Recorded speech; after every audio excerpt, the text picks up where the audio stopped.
ఎందుకు ఏడుస్తున్నావు? ఆడపిల్లలు నట్టింట్లో ఏడిస్తే మంచిది కాదు. ఏడ్చే ఫ్రీడమ్ కూడా లేదా నాకు? ప్లీజ్ మా, నన్ను కాసేపు వదిలేసే. ముందు ఆ ఏడు పాపేసి మంచినీళ్ళు తాగు.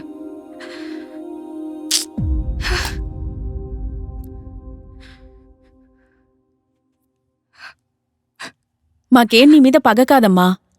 రేపేమైనా తేడా వస్తే మా సంగతి వదిలే. ఆ అబ్బాయి కూడా మంచిది కాదు. ఈ మధ్య మీ నాన్నకు కూడా బాగోట్లేదు. మొన్ననే హార్ట్అటాక్ వచ్చింది. కావాలంటే ఈ రిపోర్ట్లు చూడు. ఏం సాధిస్తారో ఏమో మమ్మల్ని బాధపెట్టి.